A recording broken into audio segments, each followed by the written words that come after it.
তা আমি যেটা মনে ভেবেছিলাম সেটা হয়ে গেছে। আমাদের চাচাকে পেয়ে আমার দোকানে এসে কিছুক্ষণের মধ্যে আমি ভিডিওটা ছেড়ে দেবো। তা আমার খুব ভালো লাগছে আমাকে চাচাকে পেয়ে।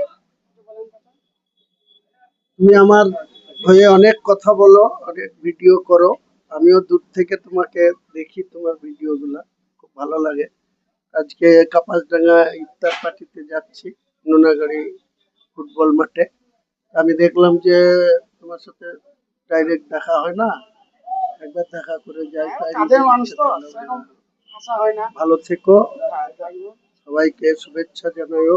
পবিত্র রমজান মাস চলছে, এই রমজান মাসে যেন মানুষ সবাই রোজা রাখে, যারা শরীর স্বাস্থ্য ভালো আছে এবং ইবাদতে মগ্ন থাকে।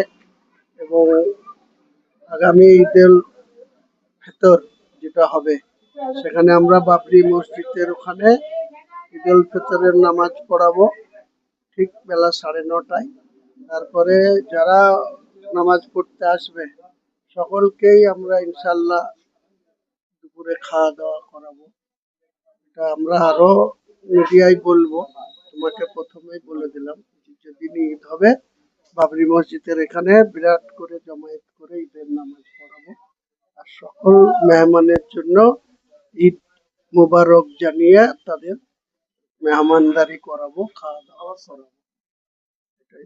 সবাইকে সালাম আদাব জানিয়ে আমার বক্তব্য শেষ করছি। এটা আমার খুব ভালো লাগলো আমার দোকান যেখানে এসছে।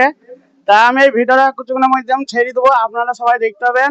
আর মেলা জন্য মেলা কিছু বলছিল যে তোর কাছে যাবে না, দেখা করবে না। আমি বলছি, ঠিক অবশ্যই আসবে আমার দোকানে এসে দেখা করবে।